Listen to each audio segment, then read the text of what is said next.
राजनीति, मनोरंजन, देश, दुनिया, खेल और व्यापार जगत की सभी बड़ी खबरों को एक्सप्रेस यानी फटाफट अंदाज में शुरू करते हैं तेज रफ्तार से जुड़ी खबरों का सिलसिला। प्रधानमंत्री नरेंद्र मोदी ने उत्तर प्रदेश के लालगंज में विशाल जनसभा को संबोधित किया। प्रधानमंत्री ने कहा कि मैं पहली बार देख रहा हूं कि दुनिया के अखबारों में पहले पेज पर भारत के लोकतंत्र के उत्सव की खबरें छाई हुई हैं। प्रधानमंत्री ने कहा कि भारत की पहचान, भारत का महात्म्य दुनिया के लिए भी कितना महत्व रखता है, इसका ये परिचय है। दुनिया देख रही है कि जनता जनार्दन का आशीर्वाद भाजपा और एनडीए के साथ है। प्रधानमंत्री नरेंद्र मोदी अब से कुछ ही देर में जौनपुर में चुनावी रैली को संबोधित करेंगे। प्रधानमंत्री जौनपुर लोकसभा क्षेत्र से भाजपा उम्मीदवार कृपाशंकर सिंह के लिए वोट मांगेंगे।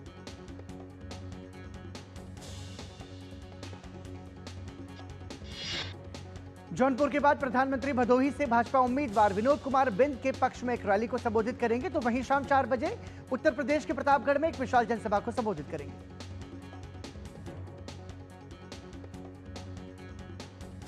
और वहीं ओडिशा के भुवनेश्वर में भाजपा के राष्ट्रीय अध्यक्ष जेपी नड्डा ने रोड शो किया। इस दौरान बड़ी संख्या में लोगों ने रोड शो में भाग लिया।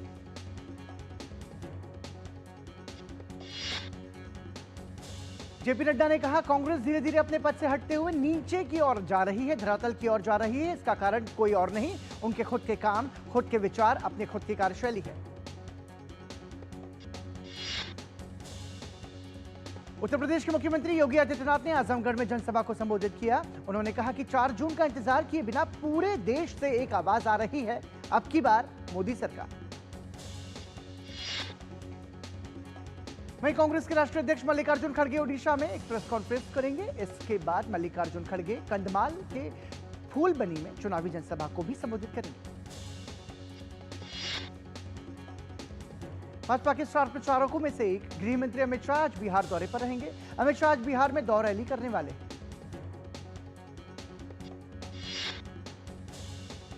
सबसे पहले अमित शाह सीतामढ़ी में जदयू के देवेश चंद्र ठाकुर के समर्थन में चुनावी जनसभा को संबोधित करेंगे। इसके बाद मधुबनी में भाजपा उम्मीदवार अशोक यादव के समर्थन में रैली करेंगे। दिल्ली के मुख्यमंत्री अरविंद केजरीवाल और समाजवादी पार्टी प्रमुख अखिलेश यादव ने लखनऊ में संयुक्त प्रेस कॉन्फ्रेंस की।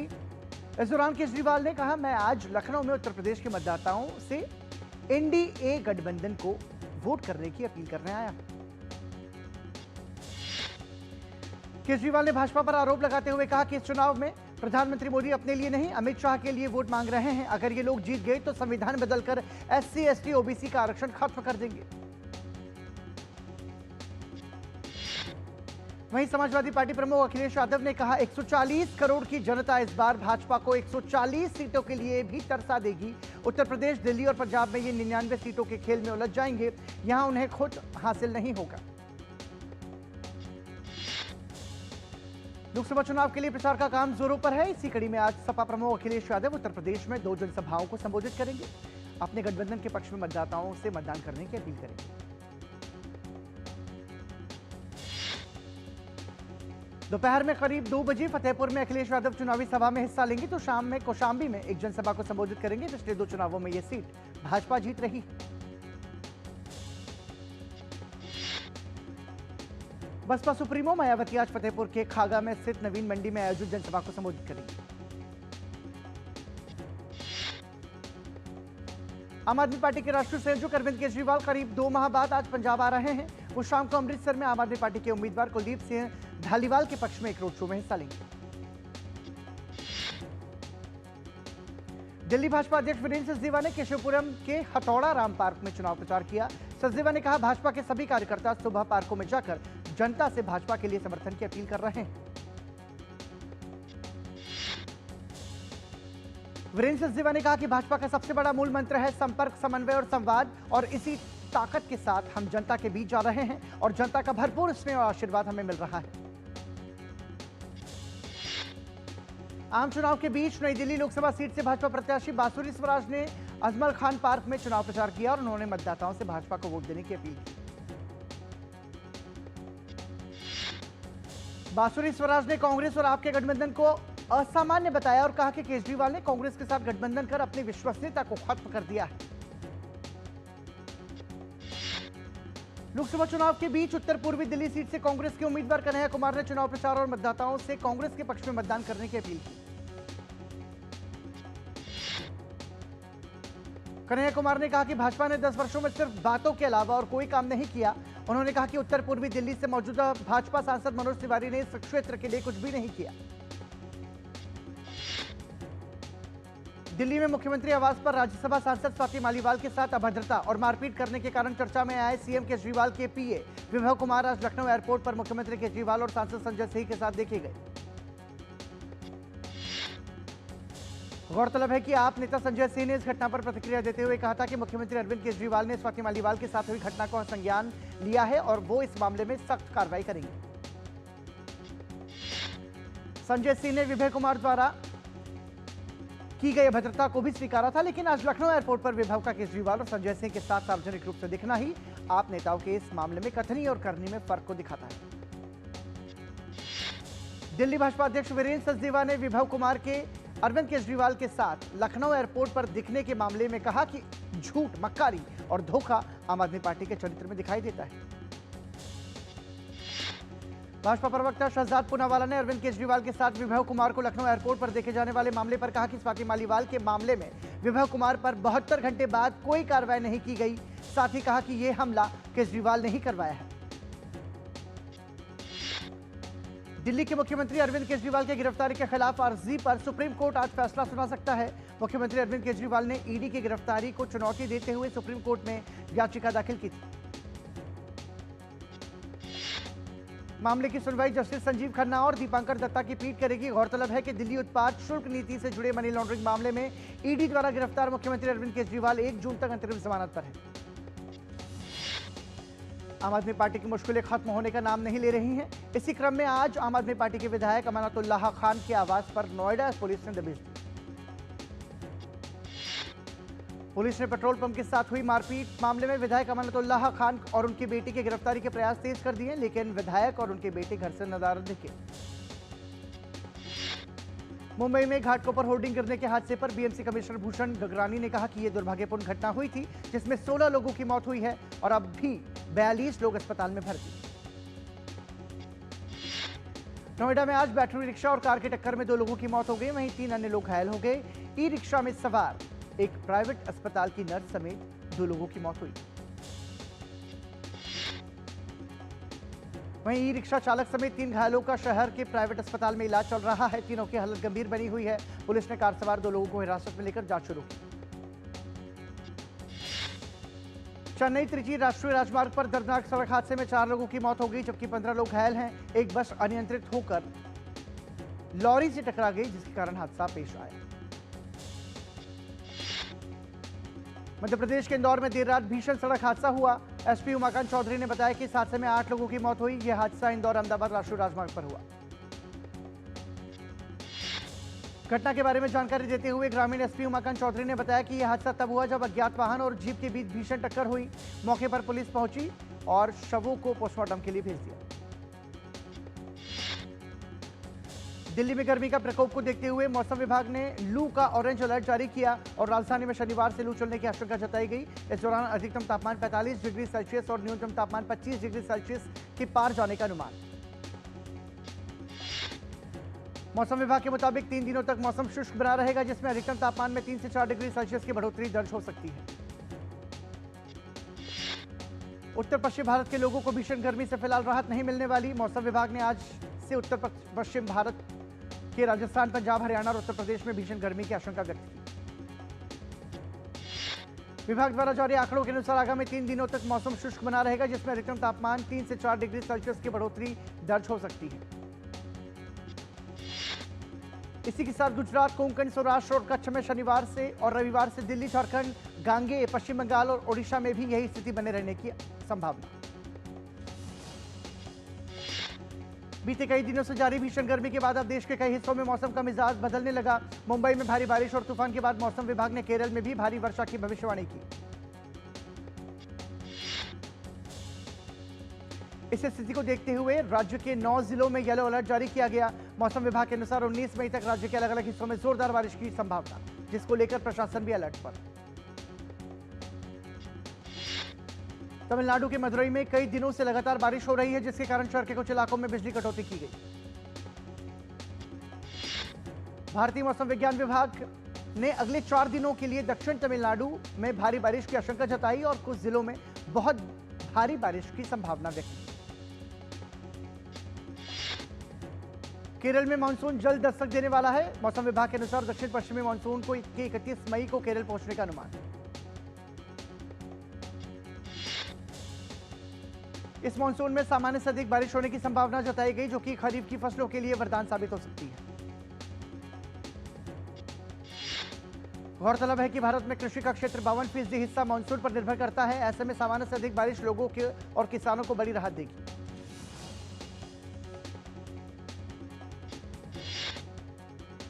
यहां रुक रहे हैं एक ब्रेक के लिए, देखते रहिए डीडी न्यूज।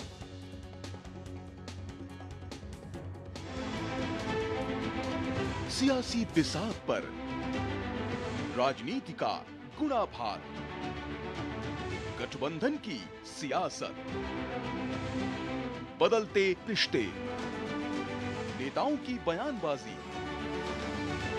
देखिए 24 की चुनौती दिन भर सिर्फ डीडी न्यूज पर।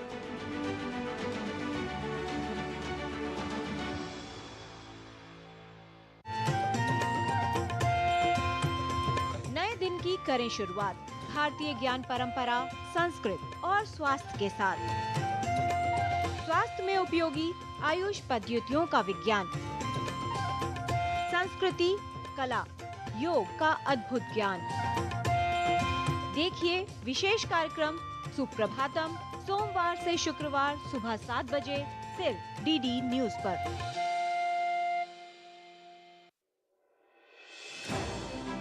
भरोसा सिर्फ तेजी से नहीं, बना है सटीक खबरों से। दावे नहीं, दिखाते हैं तथ्य, दिखावा नहीं, चुनते हैं सच। दस्तक सनसनी की नहीं, खबरों की देते हैं हम। यही है रिश्ता आपका हमारा, बना है अटूट भरोसा वर्षों की मेहनत से। डीडी न्यूज, भरोसा सच का। ये भरोसा और हो रहा है गहरा, क्योंकि आपका अपना चैनल अब है नए तेवर और नए कलेवर में।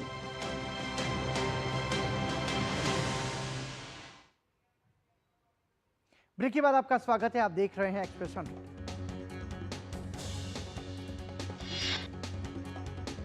सप्ताह के चौथे कारोबारी दिन में आज बढ़त के साथ खुले भारतीय शेयर बाजार। कल कारोबार के आखिरी में लाल निशान के साथ बंद हुआ था सेंसेक्स और निफ्टी।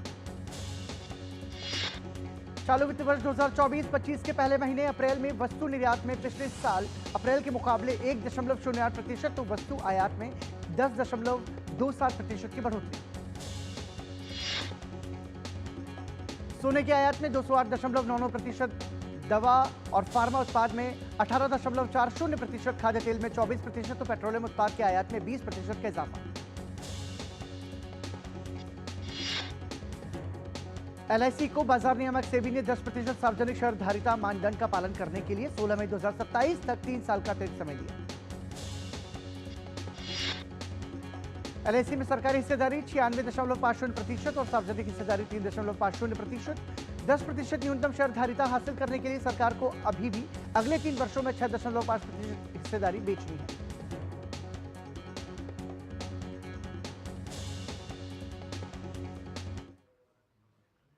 और आइए आपको लिए चलते हैं सीधा रायबरेली, जहां पर प्रियंका गांधी चुनावी सभा को संबोधित कर रही हैं। पूरा स्वतंत्रता संग्राम जो था, पूरा आंदोलन भगवत गीता की सीख पे किया, सत्य के आधार पर किया, अहिंसा के आधार पर किया। इससे बड़ी कोई धार्मिक परंपरा किसी भी पार्टी की है ही नहीं इस देश में। महात्मा गांधी जी को जब गोली मारी तो मरते दम पे उन्होंने क्या कहा?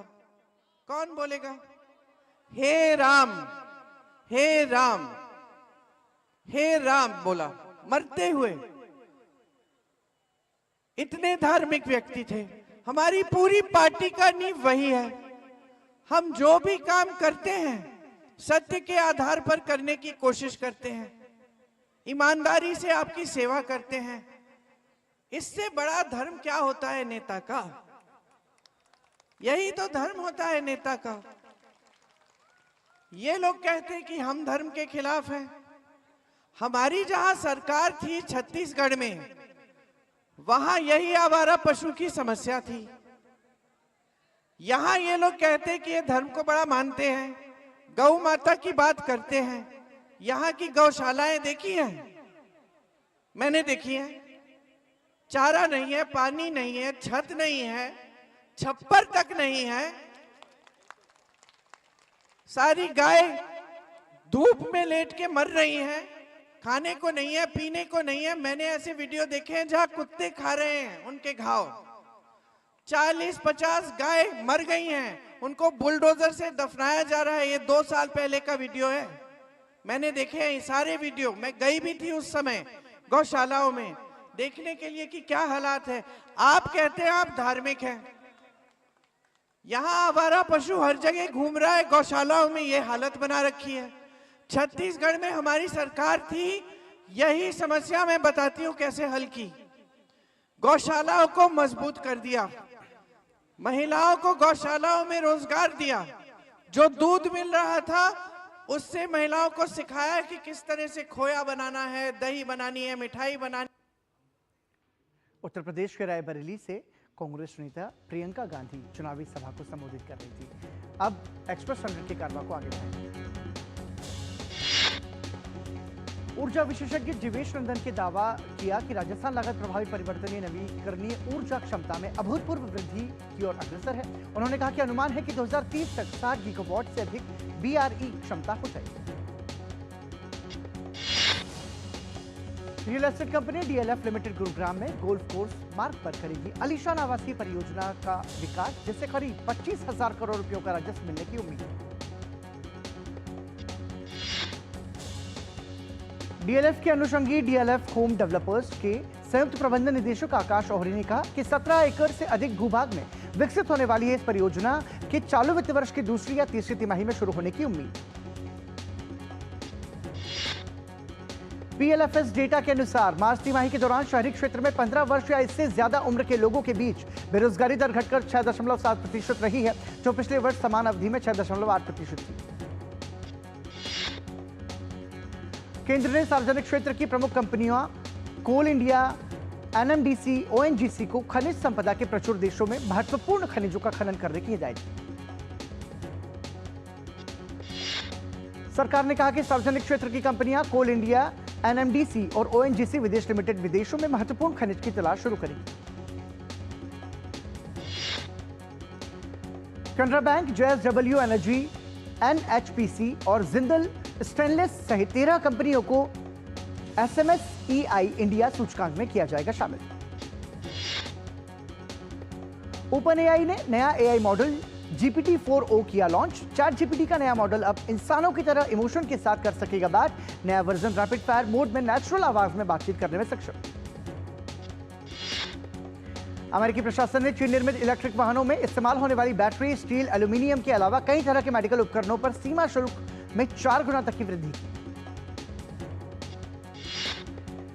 चीनी कंपनियों की ओर से भारत में ईवी के उपकरण और बैटरी की डंपिंग करने का खतरा भी बढ़ा। आंकड़ों के अनुसार भारत कुल ईवी बैटरी का 75% चीन से आयात करता है।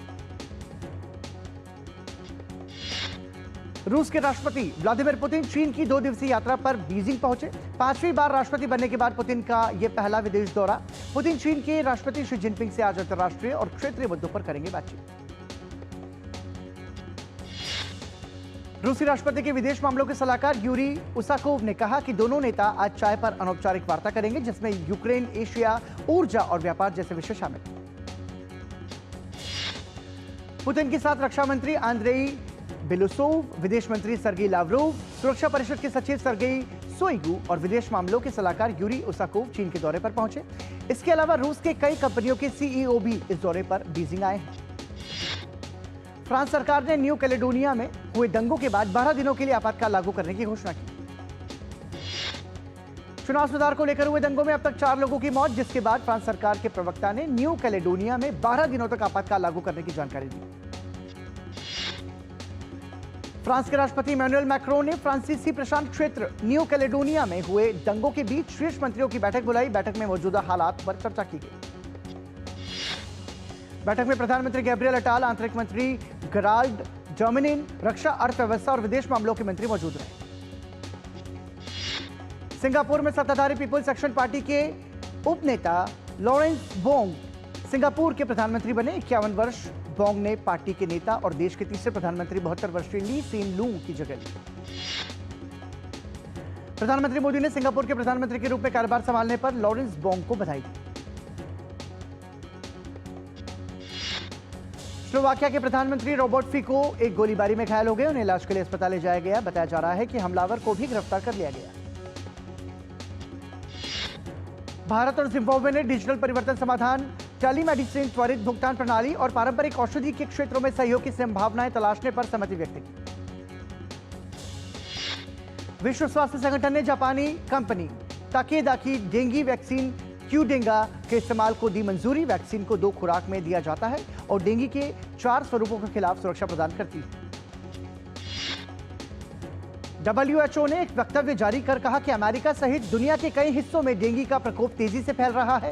इसे ध्यान में रखकर डेंगू वैक्सीन क्यूडेंगा को मिली मंजूरी।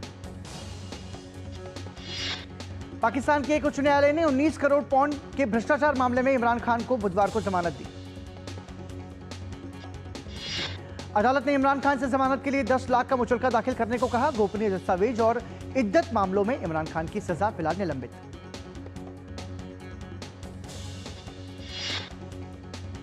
और इसी के साथ एक्सप्रेस 100 में अभी के लिए इतना ही। दीजिए इजाजत, नमस्कार।